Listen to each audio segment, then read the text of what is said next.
Ich habe als Thema auf Herz mit euch zu teilen heute, also diese Lehre eigentlich. Wer kann uns den Vater zeigen? Wer kann uns Gott zeigen? Das ist sehr wichtig für uns, weil es steht auch in Gottes Wort, der Herr hat selber gesagt zu Mose, als Mose begehrte, ihm zu sehen, zu schauen, hat er gesagt, du kannst mich nicht sehen und leben. Es ist, auch wenn Mose und die anderen auch, die haben Begegnung mit Gott, und da steht, dass Mose Angesicht zu Angesicht, er traf mit Gott, aber er hat sein Angesicht nicht gesehen, weil Gott kann nicht einmal sagen, du kannst mein Angesicht nicht sehen, sonst sterbst du, und die anderen sagen, aber das kannst du gucken. Ne? Aber er hat Gott nicht gesehen, ne? Und keiner hat Gott gesehen, außer einer. Das wollen wir jetzt heute damit beginnen. Oh, so I thought you heard me without my microphone. Okay, Mike's microphone. Wer kann uns den Vater zeigen? Das ist was wir heute schauen wollen. Sehr wichtig für uns. Johannes 1,18 beginnen wir. Niemand hat Gott jemals gesehen. Aber was ich gesagt habe, der eingeborene Sohn, der in des Vaters Schoß ist, der hat ihn kundgemacht. Und das ist, was wir hier schauen, warum die solche Worte, warum der eingeborene Sohn, der in des Vaters Schoß ist, der hat ihn uns kundgemacht. Der eingeborene Sohn, er hat uns gezeigt. Und da gibt es einen wunderbaren Hinweis in Gottes Wort über den Sohn, bevor er zur Erde kam, bevor er geboren wurde von einer Jungfrau. Und das wollen wir anschauen. Das ist Sprüche 8. Wenn ihr Bibel bei haben, muss ihr gucken, damit ihr prüfen können. Ich kann ja nicht euch sonst was erzählen. Es ist gut, wenn ihr Bibel bei habt, wenn nicht, dann okay. Da muss ich mir einfach glauben. Sprüche 8, 27 bis 31. Als er die Himmel feststellte, war ich dabei.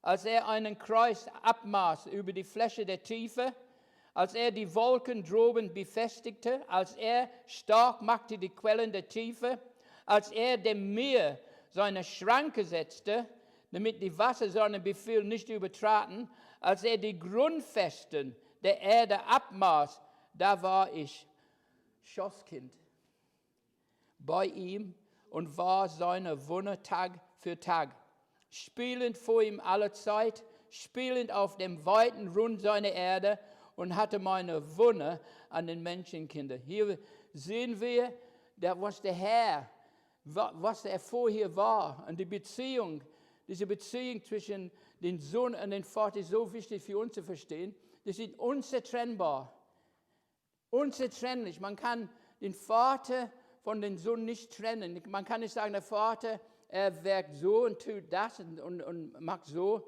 und der Sohn hat eine andere Aufgabe und er macht dies. Wir werden feststellen, dass die beiden zusammen sind unzertrennlich, sind ineinander verbunden.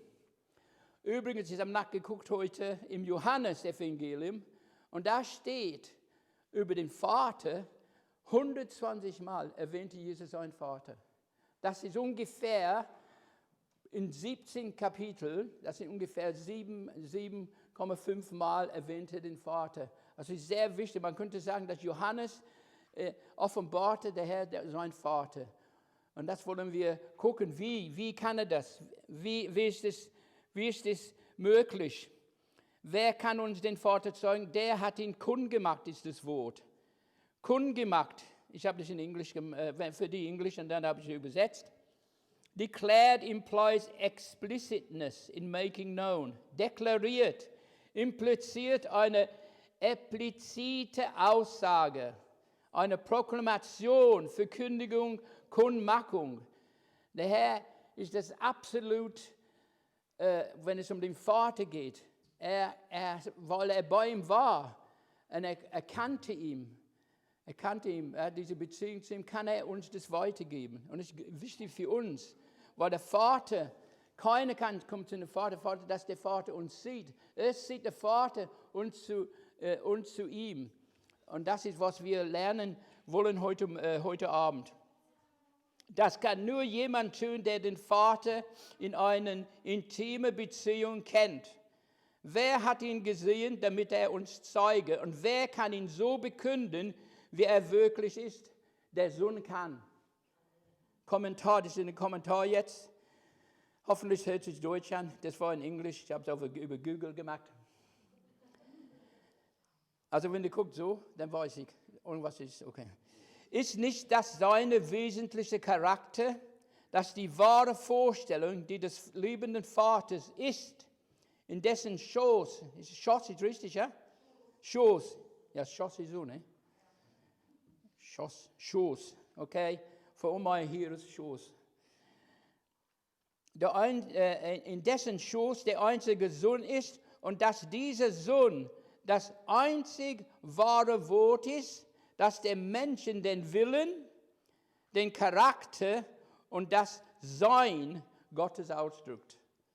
Und das schauen wir jetzt in Hebräer, um das nochmals zu unterstreichen oder es wird nochmal deutlich gemacht in Hebräer 1, was der Sohn ist, warum er uns den Vater uns wiedergeben kann oder zeigen können.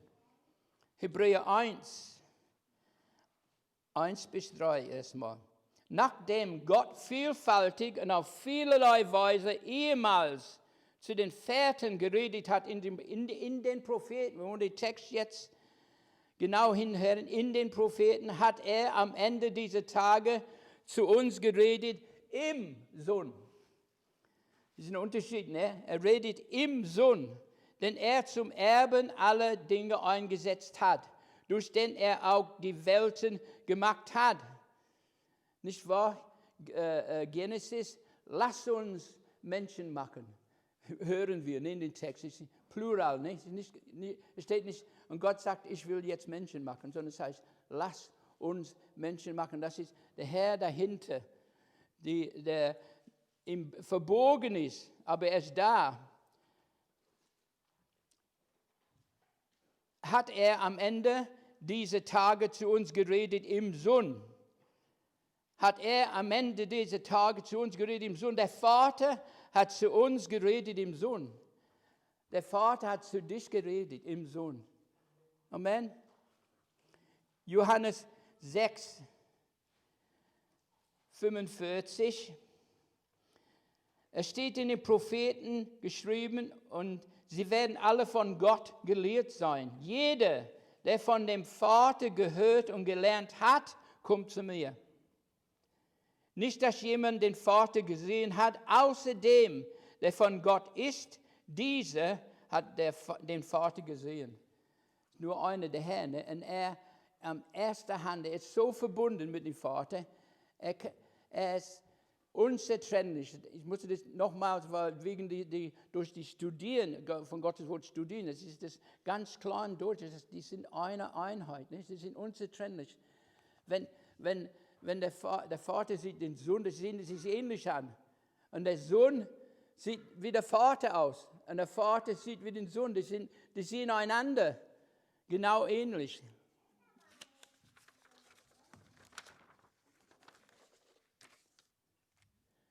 Jetzt Johannes wieder 14, 10 bis 2, Hebräer. Ja, Hebräer wieder. Er, der Ausstrahlung seiner Herrlichkeit und Abdruck seines Wesens ist und alle Dinge durch das Wort seiner Macht trägt, hat sich zu Recht in der Majestät in der Höhe gesetzt, nachdem er die Reinigung von den Sünden bewirkt hat. Er, der Ausstrahlung seiner Herrlichkeit und Abdruck seines Wesens. Ich habe das auch in einem Beispiel gehört, dass der König, hat diesen Ring von früher, die haben das in Wachs, die haben ein Siegel gemacht, wenn es ein Brief ist, und er hat diesen Siegel mit seinem Ring da. Und dann wusste jeder, dass dies das Siegel vom König ist. Es könnte nicht verfälscht werden. Es war genau von denen. Und Jesus ist der Abdruck, sein Vater. Er ist wie der Siegel. Er ist der Abdruck seines Vaters. Jesus ist das strahlende Ausstrahlen der wesentlichen Herrlichkeit Gottes. Jesus ist der Glanz seiner Herrlichkeit und das genaue Bild seiner Substanz. Jetzt gehen wir zu der Frage, wo ich jetzt am Sonntag, wo Philippus gestellt hat. Zeig uns den Vater. Und jetzt werden wir klar im Johannesevangelium jetzt nochmal ganz klar sehen, wie das ist, wie das war, wie es gemeint ist. Johannes 14, 7-9. Wenn ihr mich erkannt habt, werdet ihr auch meinen Vater erkennen. Und von jetzt an erkennt ihr ihn und habt ihn gesehen. Philippus spricht zu ihm, Herr, zeige uns den Vater und dann genügt uns. Er dachte, da kommt jemand, ich weiß nicht in welchem Sinn, was seine Fragestellung bedeutet hat. Hat er gedacht, dass jemand ist noch da, in der Gegend da, sein Vater ist. Zeige uns den Vater. Wer spricht gerade zu Philippus? Jesus spricht zu ihm, so lange Zeit bin ich bei euch und du hast mich nicht erkannt, Philippus. Wer mich gesehen hat, hat den Vater gesehen. Und wie sagst du, zeige uns den Vater? Wer spricht jetzt zu Philippus? Wer spricht zu ihm? Was meinst du? Ist es nicht der Vater im Herrn? Er spricht gerade jetzt zu Philippus, dieser Text. Sonst würde der Herr sagen, wenn es von sich selbst wäre, wenn der Herr von sich selber gesprochen hat, würde er nicht sagen, so lange bin ich bei euch und du hast mich nicht erkannt, Philippus. Der Vater und der Herr, das war seine Aufgabe, wollte der Herr so sehr. Und wenn man durch Johannes diese Evangelium durchschreibt, er bezieht sich immer am Vater, er geht nie alleine. Er sagt, ich kann nicht alleine was tun. Was ich der Vater sehen tut, das tue ich auch. Wie der Vater den Toten auferweckt hat, auch wird der Sohn auch auferwecken. Also der Sohn hat nur das getan, was der Vater ihm gezeigt hat. Er tat nichts alleine, gar nichts. Alles war unabhängig, abhängig. Ne? Alles war abhängig von seinem Vater. Alles, was er tat. Alles war abhängig von seinem Vater.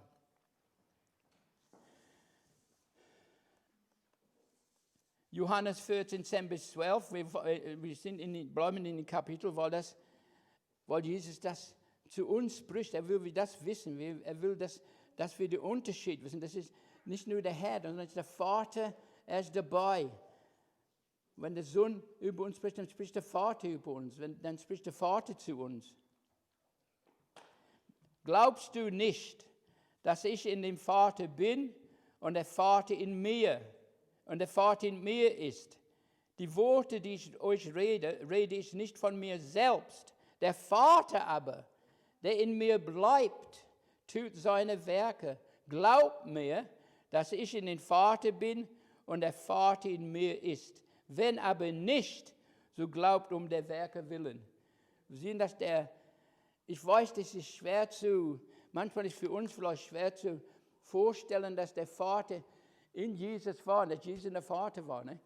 Wir haben nachher 3 Stellen, wo der Vater, wir gucken die nachher an, wo der Vater 3-mal in verschiedene, bei seiner Taufe, auf der Berg, wo es mit Petrus und Johannes, wo der Berg der Erklärung, und noch einmal hat der Vater geredet, dies ist mein geliebter Sohn, höre auf ihn. Ne? Also das schauen wir nachher an und wir sehen, dass obwohl der Vater da ist, er ist in dem Himmel, er ist auch in Jesus. Der Herr ist auch im Himmel und er ist in euch.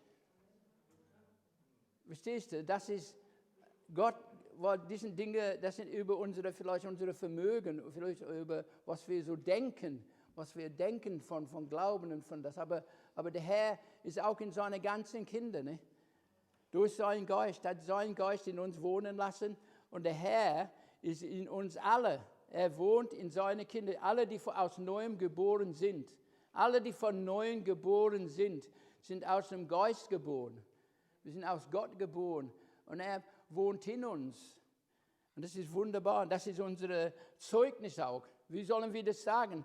Wir glauben zuerst dran, nicht wahr? Wenn wir gerettet sind. Glauben wir nicht zuerst oder wir glauben wie andere? Ja, ich glaube, weil wenn du das sagst, dann muss es so sein. Ne? Nein, es ist so. Ne? Wir glauben, weil wir es erfahren haben. Wir haben erfahren, dass der Herr durch seinen Geist in uns gekommen ist. Das ist die wunderbarste Sache, was jemals jemand geschehen kann. Wenn man von Neuem geboren ist, wenn man in der Welt Dunkelheit ist, Und plötzlich, ihr kommt zum Herrn, das weiß jeder. Das ist wie Tag und Nacht. Empfand ich. Ich kann es immer noch an diesem Tag, wo ich gerettet wurde. Ich kann das nicht vergessen. Wo ich von dieser Evangelisation, ich bin zu Hause gelaufen von dem Weg und ich war, Freude. Freude bricht sich Bahn, wenn der König kommt. Das ist ein Lied, ne? Freude bricht sich Bahn, wenn der König kommt. Und das müssen wir bewahren, Kinder Gottes. Bewahre deine Freude im Herrn. Lass dir das nicht rauben. Lass nicht Dinge hineinkommen und deine Freude rauben. Halte fest daran. Da gab es, glaube ich, habe ich gehört von damals, die Sklaven, die in Amerika damals, in den Feldern, die nannte man den Hallelujah People. Die waren im Felde und die haben immer gesungen. Die waren Sklaven, aber die sangen von der Freiheit. Liebe Sklave Jesu, die waren Sklaven zwar da, aber die hatten eine Freiheit. Die haben das empfangen, das ist, was ausmacht. Wir überwinden weit mehr durch den, der uns geliebt hat. Wir überwinden durch den Herrn Jesus, der uns stärkt und der uns mit uns ist. Es ist wunderbar, unserem Herrn. Ich gehe wieder in den Text. Ne? Die Worte, die ich euch rede, rede ich nicht von mir selbst. Der Vater aber, der in mir bleibt, tut seine Werke. Glaubt mir, dass ich in den Vater bin und der Vater in mir ist, wenn aber nicht so glaubt um der Werke willen. Wahrlich, wahrlich, ich sage euch, wer an mich glaubt, der wird auch die Werke tun, die ich tue, und will größer als diese tun, weil ich zum Vater gehe. Und das ist die Verheißung, nicht? Aber wir wissen von den Aposteln, dass die auch nicht aus ihr selbst, ne? Der hat gesagt, wenn ich gehe, ich will den Vater bitten und er wird euch an Tröster senden. Jesus sagte immer, spricht vom Vater. Er sagt nicht, ich gehe hin jetzt und ich will schicken. Ich gehe jetzt hin im Himmel und ich werde den Heiligen Geist. Ich gehe hin und ich werde den Vater bitten. Und er wird dir eine andere Tröst, einen anderen Beistand geben, der Heilige Geist. Und er wird mit euch sein bis zum Ende. Er bleibt mit uns bis zum Ende, bis der Herr kommt, bleibt der Geist Gottes in uns. Er ist das Kompass. Ne? Er weiß, wenn der Herr kommt.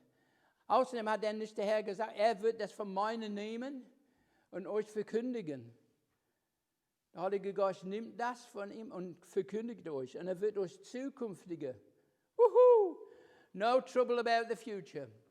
Keine Sorge um die Zukunft. Wenn es dran ist, dann wird der Heilige Geist uns sagen. Er wird sein Braut sagen, was läuft.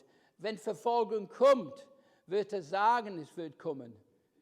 Hat nicht in Offenbarung die eine Gemeinde, ich weiß nicht, welche das war jetzt in der Laodicea, nicht eine andere Gemeinde, er sagte, habt keine Angst, haltet aus. Einige von euch wird Satan in Gefängnis hineinbringen. Ich glaube, 10 Tage oder sowas so. Haltet aus bis zum Ende. Aber der Herr sagt uns, er lasst uns nicht in Dunkelheit, er lasst uns nicht in Ungewissheit, wo es auf zukünftige Dinge sind. Der Herr informiert uns. Der Herr ist die himmlische Zeitung. Kannst du sagen, ne? Er ist die himmlische Zeitung und eine neue Ausgabe jeden Morgen neu. Jeden Morgen neu, frisch von der Drucker. Oh, it's not nass, sorry, it's okay. Er sagt uns das. Er offenbart, weil es sind Mysteries hier drin und es sind Geheimnisse in Gottes Wort. Und der Herr offenbart uns durch sein Wort Dinge, die noch geschehen wird. Dinge, die wir noch nicht sehen. Ist es nicht so, manchmal wir lesen irgendwas, wir lesen es mehrmals und plötzlich springt was raus, obwohl wir es schon gelesen haben, 10-mal. Und das war, wow, das habe ich noch nie gesehen. Und der Herr sagt, doch, du hast es 20-mal gelesen, aber jetzt offenbare ich das euch. Das ist eine Offenbarung. Der Herr schenkt Offenbarung und er führt uns in seine Wahrheit. Er führt uns in seine Wahrheit. Er lehrt uns, der Geist Gottes lehrt uns und offenbart uns Zukünftiges. Das brauchen wir, keine Sorgen. Wenn Leute haben die Zukunftsangst, nee, habe ich nicht. Weiß ich nicht, was das ist, Zukunftsangst. Warum soll ich mir sagen? Warum soll ich mir Sorgen machen? Worüber soll ich mich Sorgen machen? Der Herr ist mein Licht und mein Heil, vor wem sollte ich mich fürchten? Der Herr ist meine Lebenskraft, vor wem sollte ich mir grauen? Wenn wir unsere Augen auf den Hüter haben, wenn wir auf ihn schauen, dann brauchen wir uns gar nicht zu sorgen. Nur wenn wir anfangen zu streifen und mit irgendwelchen Gedanken zu spielen, die nicht gut für uns sind, die uns negativ, die uns runterreißen, da müssen wir lernen, raus, raus. Ja, wir sind alle nicht gefeit, wir sind alle da. Wir haben alle mit zu tun, egal wie lange wir im Glauben stehen, egal. Der Feind, ich habe gesagt neulich, aber das stimmt gar nicht, der Herr schläft und schlummert nicht. Der Feind, ich kann nur von Hiob sagen, in Hiob sagte, wo die Söhne Gottes kamen, um sich vor Gott zu präsentieren. Und er sagt, Satan, wo bist du gewesen? Ich bin hin und her gelaufen über die ganze Erde. Er hat kein Flugzeug, kein ICE. Er kann nur laufen. Er ist nicht allmächtig. Er hat seine Macht verloren. Er benutzt Deception. Er benutzt, come on, you English people, Deception. Got it. I knew it was coming from my brother up there. Verführung.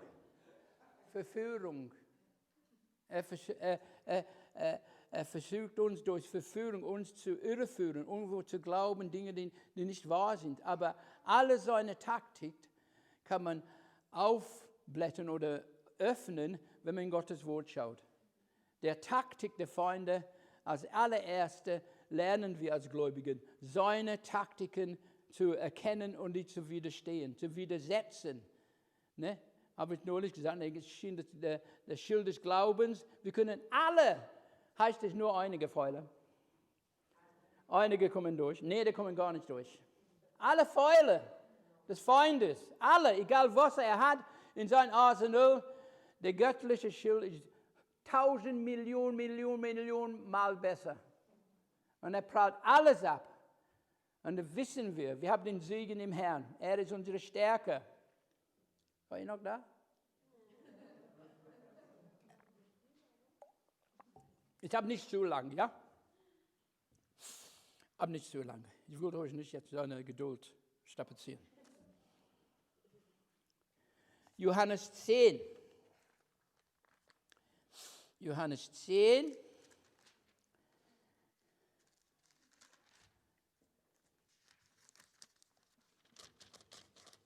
Damit ihr das heute hört, ja?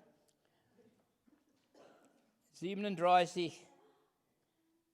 Wenn ich nicht die Werke, Johannes 10, 37, 38, wenn ich nicht die Werke meines Vaters tue, so glaubt mir nicht. Wenn ich sie aber tue, so glaubt den Werken. Wenn ihr auch mir nicht glaubt, damit ihr kennt und versteht, dass der Vater in mir ist und ich in dem Vater. Und hier steht, die wollten ihm nochmal steinigen. Die wollten ihn steinigen, weil warum hat der Herr gesagt, warum willst du mich steinigen? Für gute Werke? Nein, weil du ein Mensch machst es Gott gleich. Gott gleich. Was haben wir in Philippen? Ne? Er war Gott gleich. Er hielt es nicht an Raub, dass er Gott gleich ist, sondern er hat sich erniedrigt. Er kam erst zu uns zu dienen und zu helfen und uns den richtigen Weg zeigen. Wir lernen von dem Herrn. Und hier sehen wir es nochmal, wie wichtig es ist. Wenn ich sie aber tue, so glaubt den Werken, wenn ihr auch mir nicht glaubt, damit ihr erkennt und versteht, dass der Vater in mir ist und ich in dem Vater. Juhu. Ich habe das hier nochmal geschrieben, 120 Mal erwähnte.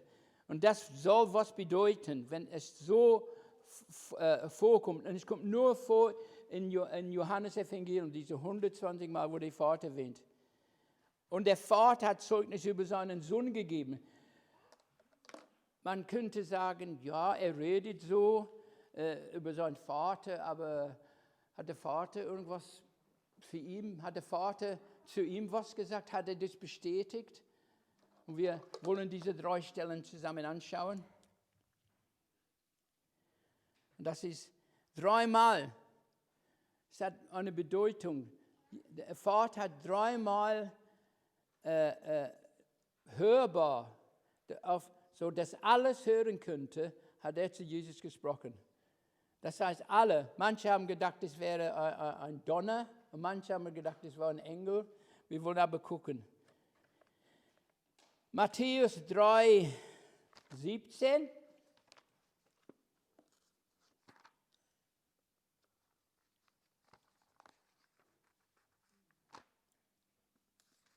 Ich höre keine Blätter vorne. Scherz, ist okay. Aber bring eure Bibel nächstes Mal mit, ne? Okay? Sehr gut. Als ich gläubig wurde, du durfst gar nicht in die Gemeinde ohne Bibel. Nee, nicht so ganz schlimm. Nicht so ganz schlimm. Aber es war wie ich es gelernt habe. So haben wir so gelernt. Wir haben die Bibel in der Hand und wir können es prüfen. Sollte man auch. Wenn jemand falsch kommt und dir was Falsches zeigt oder Falsches lehrt, wie willst du das widerlegen? Amen. Oh, okay. Okay, die haben eine Expressbibel. Okay. Oh, gut. Ich muss ehrlich sagen, ich benutze es auch viel jetzt. Nicht? Also ich habe ein iPad und manchmal suche ich nur eine Stelle. Ich weiß, dass ich es suchen würde. Da mache ich nur rein, ich und der Vater sind eins. Ne? Gleich da. Ist wunderbar, ne? Oder nur ein Satz. Ich muss nur einen Satz in mein Ding und dann doing, ist da. Ich habe eine dicke Konkordanz, bestimmt 10.000 Seiten, weiß ich nicht. Und baue einen Kran um die Seiten zu.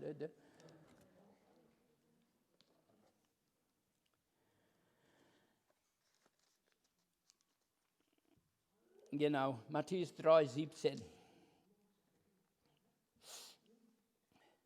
Und als Jesus getauft war, stieg er sogleich aus dem Wasser herauf und siehe, die Himmel wurde ihm geöffnet und er sah den Geist Gottes wie eine Taube herabfahren und auf sich kommen. Und siehe, eine Stimme kommt aus dem Himmel, welche spricht, diese ist mein geliebter Sohn, an dem ich Wohlgefallen gefunden habe. Wuhuhu! Wenn der Vater Wohlgefallen gefunden hat an seinen Sohn, wie viel Wohlgefallen hat an denen, die an ihn glauben? An dir hat er auch Wohlgefallen, weil du an ihn glaubst, weil du deine Augen dann nach vorne richtest. Du glaubst an den Herrn, du lässt nicht los, du wirst nicht locker lassen. Egal was für Schwierigkeiten in dein Leben kommen, lasse nicht locker. Lass nicht los. Der hat dich mit heiligem Ruf berufen, sagt das Wort. Du bist mit heiligem Ruf berufen. Er hat dich auch gerufen. Er ist aus dem Himmel und hat dein Name, Michael. Ich heiße Michael übrigens, nicht Mike. Nur falls du weißt, ja? Er hat nicht Michael Thomas gesagt, sondern Michael. And then Jimmy would say, Jimmy!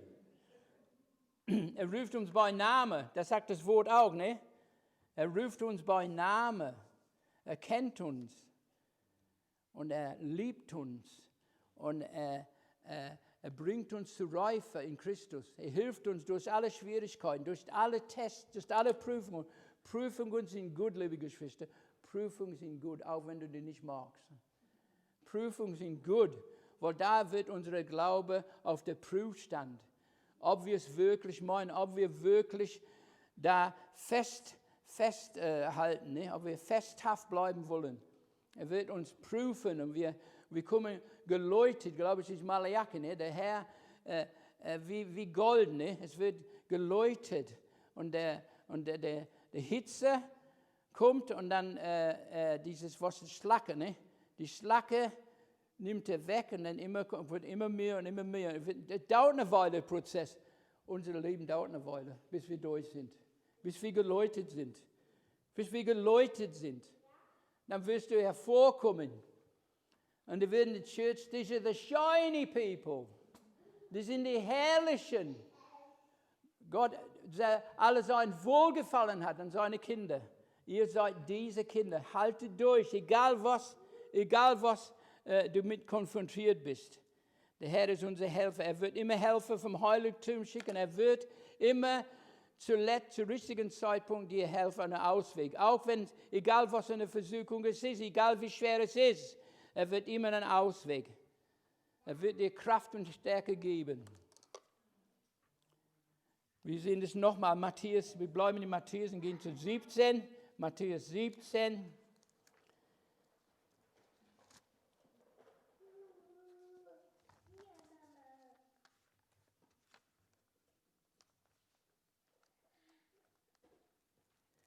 Okay.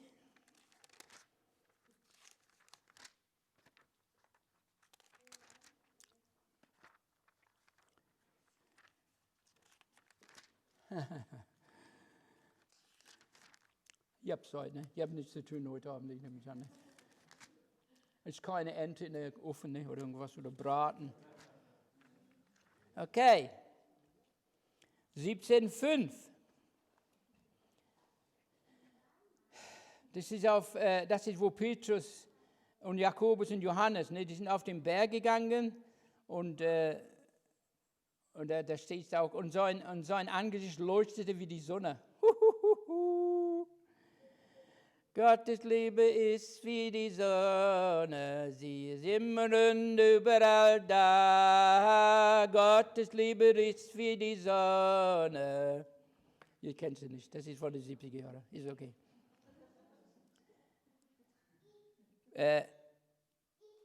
Seine Kleider aber wurden weiß wie das Licht, und siehe, Mose und Elia erschienen ihnen und unterredeten sich mit ihm.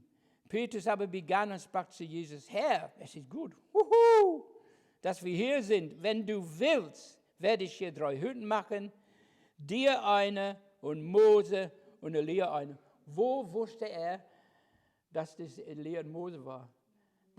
Wenn du in Gottes Gegenwart bist, dann weißt du halt. Du fragst nicht, wer ist das? Du weißt das. Es ist dir gegeben. Er wusste, dass es Mose war, und er wusste, dass es Elia war. Du wirst nicht, wenn du der Herr begegnest, du wirst nicht sagen, ist das etwa Jesus? Du wirst sagen, das ist mein Herr, das ist mein Fels, das ist mein Burg, worauf ich gewartet habe. Das ist meine große Belohnung. Wenn er kommt, wir werden ihn sehen, wie er ist. Das ist auch in Johannes, ne? Wenn er offenbar wird, dann werden wir ihn sehen, wie er ist, denn wir werden wie ihm sein. Dann sind wir verändert, die Verwandlung ist stattgefunden. Dann sind wir sein Kinder, seine Leuchteten. Das sind wir seine eigene Kinder.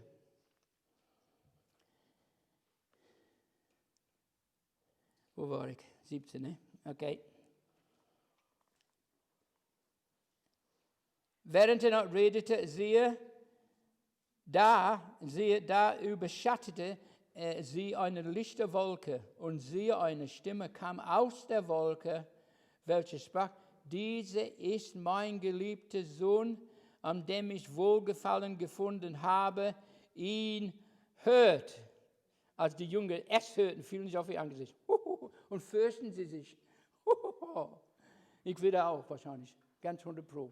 Wir werden alle, auch wenn Petrus ein gestandener Mann, ne, Fischermann, aber vor Gottes Gegenwart, in diese Erscheinung, er ist gleich auf sein Angesicht gefallen und fürchtet sich. Und deswegen habe ich immer Frage, wenn ich lese Bücher oder von der Vergangenheit, wo ich in Berlin war, da waren irgendwelche Leute, weiß nicht, wie er heißt, sagt, ja, der Engel kommt jeden Tag oder jeden Abend zu mir und sitzt in meinem Bett und redet mit mir, als ob es so ein Kumpel wäre.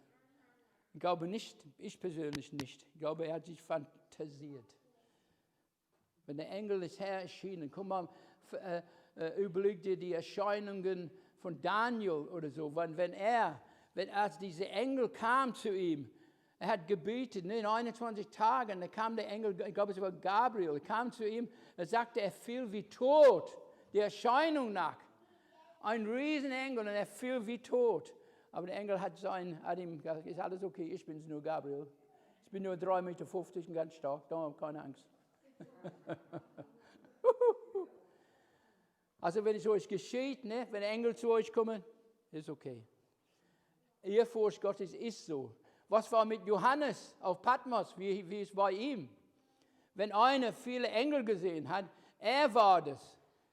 Und was wollte er? Er wollte die anbeten. Er fiel sich vor den Engel hin und wollte anbeten. Der Engel sagt, nein, wir sind wie du, wir sind Diener. Der Engel sagt, wir sind auch so wie du, wir dienen Gott. Tu das nicht. Und er hat ihn aufgenommen. Engel helfen uns. Engel helfen die Heiligen. Und wir begegnen Engel, das ist wunderbar. Wir begegnen Engel und wir wissen es nicht. Es steht in der Bibel. Ne? Viele haben Engel beherbergt und wussten es nicht. Muss nicht sagen, er wird immer gut, er wird sich, wenn ein Engel zu ihr kommt und er will übernachten, er wird sich gut, ja, ich kenne deinen Bruder in so und so. Ich kenne deinen Bruder in Österreich. Verstehst du? Oh, gut, ja. Und er hat mir gesagt, ich könnte hier kommen und du würdest mir auch, gut, danke, ja, komm rein. Am nächsten Tag verschwindet er. Wo ist er? Er hat eine Mission, er musste wegfliegen. Juhu!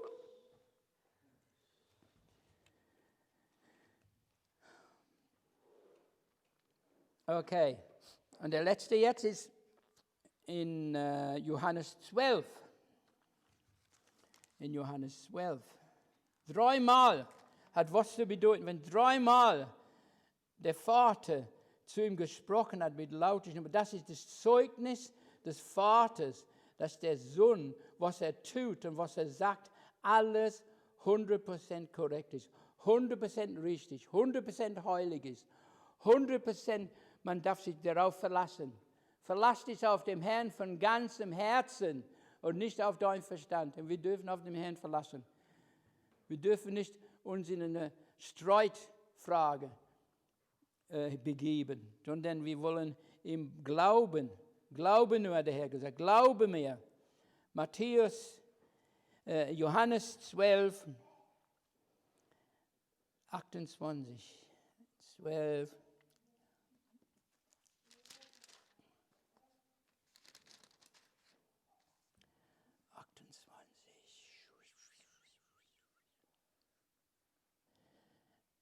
Genau. Wenn mir jemand dient, so wird der Vater ihn ehren. Jetzt ist meine Seele bestürzt. Und was soll ich sagen? Vater, rette mich aus dieser Stunde.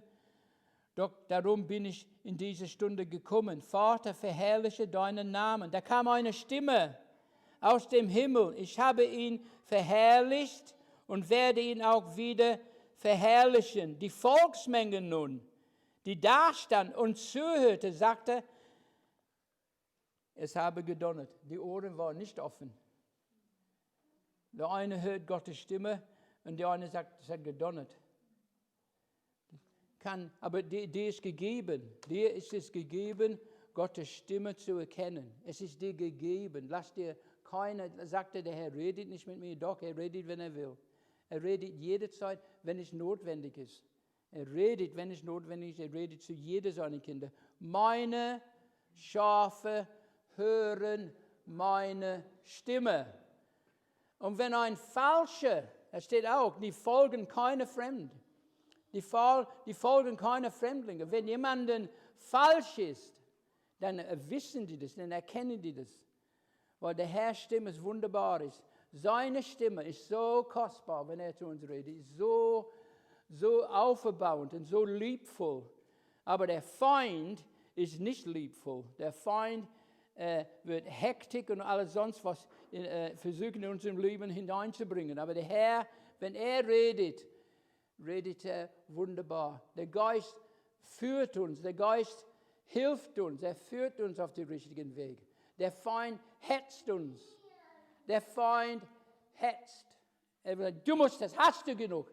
Hast du deine Bibel gelesen heute? Hast du das und das und das gemacht? würde der Herr nie so reden zu uns. Wir sagen, Herr, ich will dein Wort. Ich will dein Wort lesen. Ich möchte. Ich tue es freiwillig, weil es gut für mich ist. Es mag ein Tag sein, wer irgendwas dazwischen kommt, der weiß nicht was, dass ich nicht kann, aber in der Regel ist es, das ist unsere Manne, ne? Das ist unser Brot. Der Mensch wird nicht vom Brot allein essen, sondern vom jeglichen Wort, der aus dem Munde Gottes kommt. Wir brauchen es, auch wenn wir nicht danach fühlen. Ich fühle mich nicht danach, aber wir müssen da die überwinden, Geschwister. Die Gefühle, die kommen hoch und runter. Ich weiß, dass Frauen damit gar keine Probleme haben. Es sind nur die Männer. Ne? Scherz. Ne? Genau. Amen, Schwester. Aber ihr versteht, was ich meine. Wir haben alle damit zu tun. Da kommt irgendwas. Wenn du beten wirst, wenn du jetzt eine besondere Zeit von dem Herrn, du wirst in Gebet gehen jetzt, dann klingelt das Telefon oder irgendwas oder die Gedanken, hast du das erledigt, oder dann musst du dahin, du wolltest dahin, du wolltest das erledigen. Nein, wir tun das. Wir sehen, dass der Vater war in Jesus und er war im Himmel. Beides. Der Herr ist im Himmel und der Herr ist in dir. Der in dir wohnt, weil er wohnt in dir. Und weil er in dir wohnt, wird er nicht weggehen. Der Herr wird dir nie verlassen. Er wird dir nie verlassen, noch versäumen, sagt Hebräer. Ne? Der Herr wird dich nie verlassen und nie versäumen. So sehr liebt hat er dich. Und seine Liebe ist nicht menschliche, ist nicht zu vergleichen mit menschlicher Liebe. Es hat überhaupt nichts, gar nichts. Das ist von Gott, von seinem Herzen. Und diese Liebe hat er in unsere Herzen ausgegossen durch den Heiligen Geist. Und das ist wunderbar. Wie sollen wir sonst den Herrn erkennen, wenn wir seine Liebe nicht haben? Wie sollen wir Gott erkennen, wenn er nicht in uns wohnt? Aber er wohnt in uns. Wir sind Tempel des Heiligen Geistes und er wohnt in seinen Kindern. Und er ist immer noch dabei, der Vater uns in diese Beziehung zum Vater. Ne? Ich glaube, auch über Gebete, du würdest mich nicht bitten, sondern bitte den Vater. Hat Jesus gesagt, auch in Johannes. Bitte den Vater in meinem Namen. Wir bitten den Vater in Jesu Namen. Und er wird uns helfen. Wir sind jetzt in der letzten Stelle jetzt. Johannes Kapitel 17. Das ist sehr wichtig. Das ist die Jesu priestliche Gebet. Und am Anfang habe ich in Sprüche gezeigt, dass der Herr in den Schoß des Vaters war. Das war diese Beziehung, die er hat mit Vater. Und das war ihm bewusst. Sein ganzer Dienst durch war Jesus bewusst, dass er gehörte dem Vater. Er wusste, wo er gekommen war und er wusste, wo er hingehen würde. Es war nicht geheim. Und das bringt er zum Ausdruck jetzt in dieser hohenpriestlichen Gebet. Vater, das ist in Johannes 17 ab 24. Vater, ich will, dass die, welche du mir gegeben hast, auch bei mir seien, wo ich bin, damit sie meine Herrlichkeit schauen, die du mir gegeben hast, denn du hast mich geliebt vor Grundlegung der Welt. Vor Grundlegung der Welt. Und das sehen wir auch in diesen mehreren Stellen. Ne?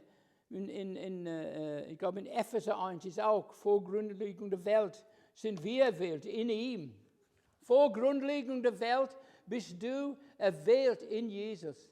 Bevor was geschaffen war, bist du erwählt, sein Jünger zu sein. Und er wusste von dem Tag, denn du, ja Jesus, hast du so gemacht, ja Jesus, ich will, dass du in mein Leben kommst. Oder hast du gesagt, juhu, ich konnte nicht warten. Ich weiß ganz genau, wo ich gläubig war. Das war so ein großes Gebäude. Es war so in meinem Sitz. Ich wollte, ich habe gewartet, dass wer Jesus annehmen will, der komme nach vorne. Ich hatte ein BMX-Bike. Juhu! Habe ich nicht vergessen, meine Lieben. Man kann es nicht vergessen. Man kann die Echtheit der Ruf Gottes nicht vergessen. Das bleibt in unserer Seele, es bleibt in unserem Geist. Das ist auch dieser Stempel. Wir haben auch wieder der Sonderstempel, die Abdruck des Vaters, so haben wir den Abdruck Jesu. Wir haben auch so einen Abdruck in unseren Herzen. Und das vergessen wir auch nicht. Wir können ihn nicht vergessen. Wir können nicht zurückgehen. Wir können nicht zurückgehen. Das Lied, niemals zurück, niemals zurück. 17, nochmal. Wo ich bin, damit sie meine Herrlichkeit schauen, die du mir gegeben hast, denn du hast mich geliebt vor Grundlegung der Welt, gerechter Vater. Und die Welt hat dich nicht erkannt. Ich aber habe dich erkannt und diese haben erkannt, dass du mich gesandt hast. Dann ist es bis zu diesem Punkt durchgedrungen. Dann haben die verstanden, guck mal. Und diese haben erkannt, dass du mich gesandt hast. Und ich habe ihnen deinen Namen kundgetan und werde ihn kundtun, damit die Liebe, womit du mich geliebt hast, in ihnen sei und ich in ihnen. Die Liebe, womit du mich geliebt hast, die Liebe des Vaters, womit er seinen Sohn geliebt, ist in uns. Diese Liebe, er liebt uns mit der gleichen Liebe, mit der gleichen eine Herzenshaltung. Ich kann es nicht in Worte ausdrücken, aber er hat uns so lieb. Und das ist unsere Stärke, Geschwister, das ist unser Halt. Wir sind von Gott geliebt. Wir sind von Gott geliebt und berufen. Wir sind berufen. Und was motiviert uns zu dienen? Ist es nicht der Liebe Gottes? Er ermutigt uns zu dienen. Wir müssen nicht jetzt die strenge Finger und was, sondern wir wollen es tun. Wir wollen dienen aus Liebe zu Gott. Und Gott sagt, das ist meine Kinder. Das ist es, meine Kinder. Und er wird weiter, und er wird Türen auftun. Wir werden sehen in den kommenden Tagen, er wird Türen aufmachen. Und wir werden Zeugen sein, weil ihr anders seid. Ihr seid anders. Durch den, der euch geschaffen hat, durch den, in der wohnt. Ihr seid anders, weil er in euch ist. Wir können gar nicht, wie der Herr sagt, ich kann nichts tun ohne meinen Vater. Was sollen wir denn sagen? Wenn Jesus sagt, ich kann nichts tun ohne meinen Vater, was er tut, das sehe ich. Und ich mag es nach, sind wir nicht so, ne? Wir können sagen, oh ja, ich habe ein bisschen gelernt. Nein, Herr, wir wollen, was du siehst, wie du das tust, was du uns zeigst, was der Geist Gottes zeigt. Geh dahin, mein Kind, oder geh dahin, oder geh dahin. Wir gehen und wissen es, und wir sind überzeugt vom Geist Gottes. Und er wird sein Werke tun, und er wird seinen Namen in dir verherrlichen, und er wird dein Zeugnis stark machen in Christus. Amen. Amen. Vater, danke für deine Güte und Treue. Danke, Herr, das gute Werk, das du uns begonnen hast, wird es vollenden, Herr. Wir verlassen uns auf dich, Herr. Ja, Herr, wir lassen nicht los, Vater. Wir lassen nicht los. Und wir wollen dich mehr und mehr erkennen, Vater. Lass dein Zeugnis, Herr. Lass dein Wort in uns bleiben, Herr. Erziehe uns als Söhne, erziehe uns als Töchter des Allerhöchsten. Danke, Herr. Wir freuen uns, die Aufgabe, die vor uns liegt, Herr. In deinem Namen werden wir siegreich sein. In deinem Namen werden wir große Taten vollbringen, Herr. In deinem Namen, in Jesu Namen. Amen. Woo!